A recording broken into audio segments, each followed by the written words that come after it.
ბრალი ალუბალი, ვოდკასტ, ზურგინ, სამი სული. ამ და კიდევ სხვა ნომინანტებს ფონდი ელექტრონავტი აერთიანებს, რომელიც ქართული ელექტრონული მუსიკისა და ინოვაციური პოპკულტურის პოპულარიზაციას გულისხმობს. ელექტრონავტი 2014 დაჯილდოების ცერემონია 25 აპრილს გაიმართა. ელექტრონავტის 7 წლიან ისტორიაში ყველაზე გამორჩეული წელი იყო. სერგი გვარჯალაძე, ფონდ ელექტრონავტის დამფუძნებელი. მე-7 ტარდება წელს განსხვავებული წელი გვაქვს, იმიტომ რომ ახალი ნომინაციები დავამატებთ, მათ შორის VJ-ის, საერთაშორისო არტისტის და ცოცხალი შესრულების. რაოდენობა იყო ძალიან დიდი წელს შემოსული ნამუშევრების, რაოდენობა იყო დიდი საერთაშორისო ჟიურისაც. ჩვენ წელს პირველად უკვე საერთაშორისო სტატუსი მივიღეთ.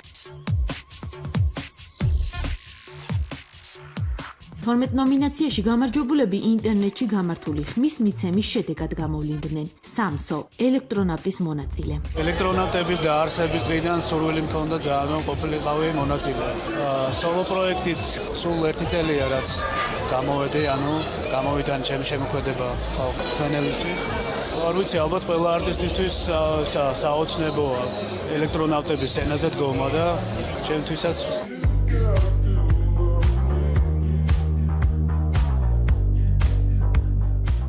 მუსიკოსი ნიკა მაჩაიძე კი წელს მე-7-ად იღებს მონაწილეობას. ძალიან მნიშვნელოვანია ჩემი აზრით ახალგაზრდა მუსიკოსებისთვის, ვინც აკეთებენ მუსიკას, იმიტომ რომ რაღაცა ესეთი სტიმულია ელექტრონავტები ყოველთვის იყო, რამდენი ხანიც არსებობს, რომ შეუძლიათ რაღაც თავის მუსიკა, რაღაც დიდ აუდიტორიას მოასმენონ. უნდა განვითარდეს რაღაცნაირად საერთოდ მუსიკა საქართველოში და ეს ერთ-ერთი ესეთი დიდი ნაწილია ამ მოძრაობის.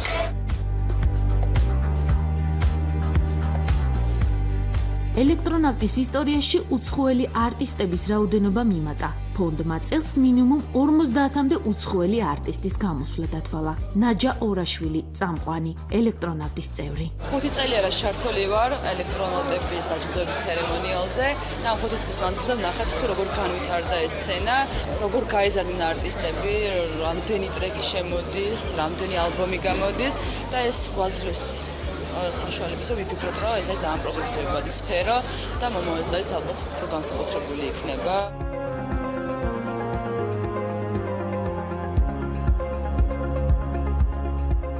წელს ელექტრონავტის მხარდამჭერი თბილისის მერია და თბილისის ღონისძიების ცენტრი იყო. ნინა ხატისკაცი, თბილისის მერის მოადგილე. პოპკულტურის ინოვაციური ფორმების ხელშეწყობა ზოგადად ძალიან მნიშვნელოვანია, იმიტომ რომ ეს არის სწორედ ძალიან თანამედროვე, ახალგაზრდა, ნიჭიერი ადამიანების შემოქმედება, რომელსაც აუცილებლად უნდა დაფასება. აქედან გამომდინარე, მერიის კულტურული ღონისძიებების ცენტრი არის ერთ-ერთი მთავარი დონორი ამ ღონისძიების, სწორედ იმიტომ რომ ის ადამიანები ვინც ასეთ საინტერესო და ლამაზ საქმეს ემსახურებიან, დაფასდნენ წელიწადში ერთხელ მაინც, სტიმული მიეცეთ იმისათვის, რომ უკეთესი პროდუქტი შექმნან მომავალში.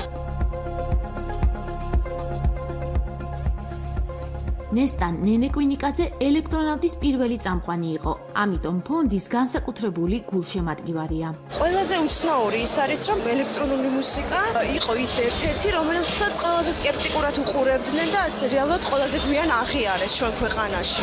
ელექტრონავტები ყველა შესაბამისი ადამიანისთვის არის მნიშვნელოვანი, როგორც ყველა ნომინაცია და ვთქვათ, იმიტომ რომ წახალისებას ძალიან დიდი მნიშვნელობა აქვს და ერთგვარ ტენდენციებს განსაზღვრავს ყველა ჯილდო. პირველი ელექტრონავტის წამყვანი ვიყავი მე თვითონ და ამ ყოველთვის ძალიან გულშემატკივრობ და რა ვიცი, მთელი ჩემი ოჯახური დინასტიით ვარ ჩართული.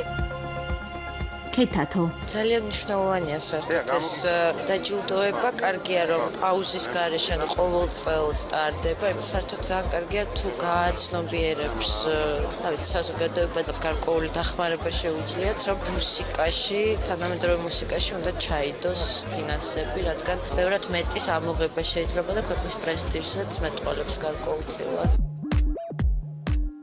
წელს ელექტრონავტი 2014 კოზმანი გახდა. საქართველოში არის რაღაცნაირი სოციალური პრობლემები და არა მარტო პრობლემები, რაც თავის ხასიათს აძლევს იმ მუსიკას, რასაც კეთდება, რა და ესეც საინტერესოა. ასე რომ ელექტრონავტი მომავალ წლამდე გემშვიდობებად.